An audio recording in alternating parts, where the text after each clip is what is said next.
Bonjour à toutes et à tous. Avant de plonger dans le sujet du jour, j'ai un message important pour votre progression professionnelle. Je suis Fatih Benjebour, formateur expert chez Mentor Numérique. Saviez-vous que vous pouvez financer votre montée en compétences? Je vous propose des formations certifiantes éligibles au CPF pour vous aider à débloquer de nouvelles perspectives professionnelles. Vous êtes prêt à passer à la vitesse supérieure? N'attendez pas la fin de cette vidéo. Vous pouvez prendre un rendez-vous gratuit pour qu'on en discute. Le lien est juste en description. Maintenant, place au contenu. Bonjour et bienvenue sur cette vidéo dans laquelle nous allons voir le principe de la validation des données dans Excel. Donc, la validation des données, certains l'ont déjà utilisé sans trop le savoir, puisque une liste déroulante, par exemple, est un outil qui permet de garantir l'intégrité des données. C'est-à-dire que vous n'avez pas d'autre possibilité que de sélectionner une donnée qui figure dans la plage ou dans les données qui ont été sélectionnées lors de la création de cette liste déroulante. Et donc, bien sûr, c'est quelque chose qui va nous permettre d'éviter les erreurs de saisie et de forcer l'utilisateur à mettre le type de données qui est attendu. Donc, la validation de données, comme je l'ai dit, c'est un outil qui permet de contrôler, de restreindre ce qu'un utilisateur va pouvoir saisir dans une cellule. Hein. Au lieu de laisser une cellule libre, c'est-à-dire qu'on va forcer l'utilisateur avec des règles bien strictes et des critères pour que la donnée soit respectée et qu'on puisse ensuite l'exploiter.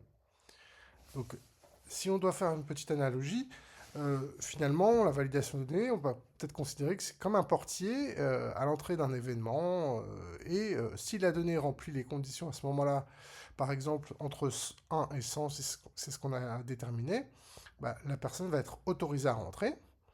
En revanche, si la donnée ne respecte pas la règle, par exemple du texte à la place d'un nombre, hein, Excel va bloquer la saisie et afficher un message d'erreur. Les trois objectifs principaux, comme je l'ai dit, c'est garantir l'intégrité des informations et qu'elles soient exploitables par la suite.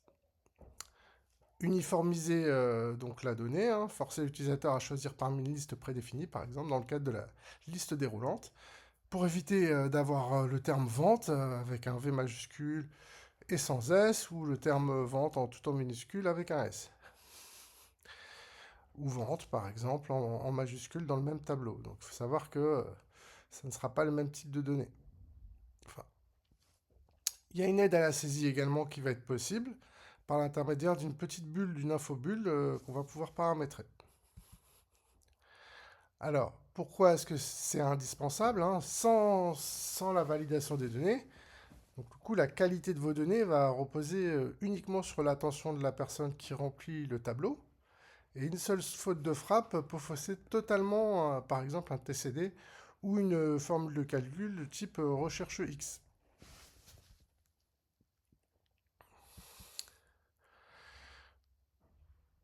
Donc, pour aller plus loin, mais ça je l'ai déjà précisé en préambule, je propose des formations sur mesure avec une certification incluse. N'hésitez pas à réserver un appel avec le lien qui est en description. Donc, passons maintenant à la mise en œuvre. Donc, pour illustrer tout ça, je vous propose un petit tableau ici avec le type structuré, avec une date, une référence client, un type de client, un nombre d'articles et le prix unitaire.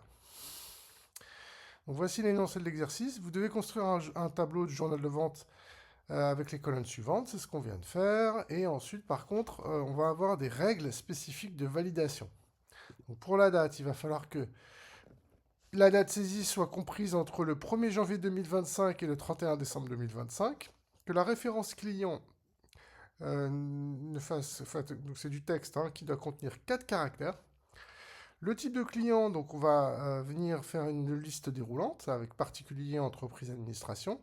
Le nombre d'articles, ça va être un entier compris entre 1 à 20 maximum. Et le prix unitaire, bien sûr, il faut qu'il soit supérieur à 0. Donc c'est ce qu'on va faire ici. Donc pour valider une date, on va venir. Donc la date, on va aller dans le menu Options de la validation des données. Donc c'est dans Données. Ici, vous avez le groupe, le bouton Validation des données. Et ici, en option, on va choisir autoriser une date. La date doit être comprise entre le 1er janvier 2025 et le 31 décembre 2025. C'est ce qu'on va saisir. Alors, c'est plutôt ça. On va le saisir directement. Donc, 1er janvier 2025 au 31 décembre 2025. On peut mettre un petit message de saisie ici, avec une infobulle saisir date. Date 2025. Hein. Alors, saisir date. Hein. Date 2025. Une alerte, enfin un message d'erreur si jamais on saisit une date qui n'est pas correcte. Erreur date, on va mettre. Erreur de date. Merci de saisir une date comprise entre le 1er janvier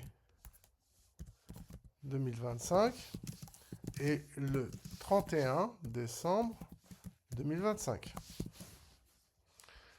Voilà. Donc, si jamais il y a une erreur qui vient à être rencontrée, à ce moment-là, on aura une boîte de dialogue avec ce message.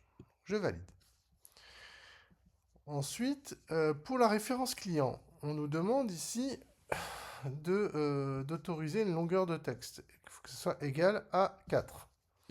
Donc à ce moment-là, c'est pareil, validation des données. Option, donc là, ça va être une longueur de texte. Et donc, le minimum, ce sera 4. Ah, c'est pas compris, c'est pas, pardon, égal à 4. Et donc, à ce moment-là, il faudra qu'on saisisse 4 caractères. Pareil, saisir ref client, saisir, je marque 4 caractères. Ok. Et en cas d'erreur, donc erreur saisie ref client. Attention, la ref client doit contenir exactement 4 caractères. Voilà, je valide. Le type de client, bah là en fait on va utiliser la liste déroulante. Donc on va cliquer dessus, donc option, donc c'est une liste déroulante. Au niveau de la source, bah, ce qu'on va faire, c'est qu'on va ici saisir directement donc particulier. Alors en sachant qu'on aurait pu utiliser des données hein, qui sont dans une feuille de calcul ou sur cette même feuille de calcul. Donc particulier, entreprise,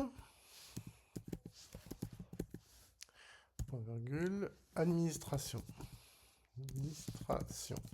OK. Ensuite, le message de saisie, c'est choisir dans la liste. Choisir dans la liste, dans liste. Et erreur.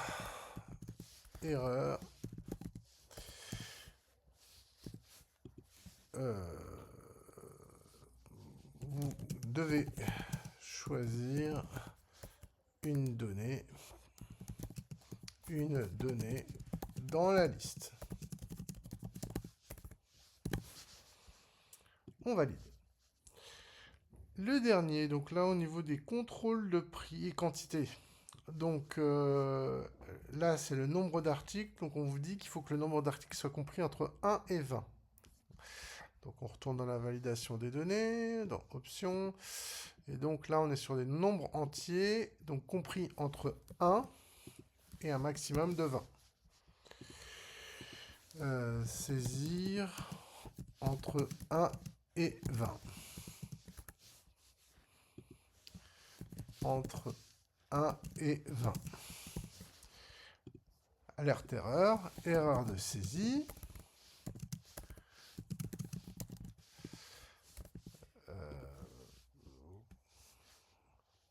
Le nombre d'articles doit être compris entre 1 et 20 maximum. On valide. Ensuite, au niveau du prix unitaire, donc là on vous dit simplement il faut que ce soit strictement supérieur à 0. On retourne dans la validation des données. Dans les options, on est sur du décimal. Donc le nombre doit être strictement supérieur à la décimale à 0. Message d'erreur. Donc prix, saisir, prix. Saisir un prix bien sûr supérieur à 0. Et erreur de saisie, pour le message d'erreur, le prix doit être strictement supérieur à 0. Et on valide. Donc, maintenant qu'on a mis tout ça en place, on va faire un petit test. À chaque fois, on va essayer de voir s'il n'y a pas l'erreur qui va se déclencher. Donc, 1er janvier 2026, par exemple. Qu'est-ce qui va se passer? Hop! Non, il y a une erreur de date. Merci de saisir une date comprise entre le 1er janvier 2025 et le 31 décembre 2025. Donc, allez, on va faire ça. Là, il n'y a pas de souci. La référence client. Donc là, on va mettre, par exemple, AZERTY. Non. Erreur, saisir ref client. Attention, la ref client doit contenir exactement 4 caractères. Recommencer. Donc, admettons, 1, 2, 3. Hop. Du coup, c'est vraiment des caractères qui sont attendus. Donc, on va dire Dupont. Dupont, ça ne va pas. Je recommence. 4 caractères. Hop, considérez que ce sont codes. OK. Le type de client, donc on va dire que c'est une entreprise. OK. Mais maintenant, si j'essaie de saisir autre chose, automatiquement, c'est-à-dire que vous devez choisir une donnée de la liste. Voilà, j'ai pas d'autre choix. Entreprise. Le nombre d'articles doit être situé entre 1 et 20. Donc là, si j'en demande 22, et là, on vous dit erreur de saisie, le nombre d'articles doit être compris entre 1 et 20 maximum. Je recommence. Le prix unitaire, hop. Alors, on va mettre 20. Le prix unitaire, admettons si je mets moins 10, ça va pas être possible. Le prix doit être strictement supérieur à 0. Donc là, on va mettre 20. Voilà pour ce petit panorama de la validation des données. Donc, la validation des données ne se limite pas au principe de la liste déroulante. Et donc, on a tout un tas d'options que je vous laisserai explorer. Mais voilà les principales utilisations qu'on peut être amené à rencontrer dans Excel. Je vous remercie pour votre attention et à bientôt.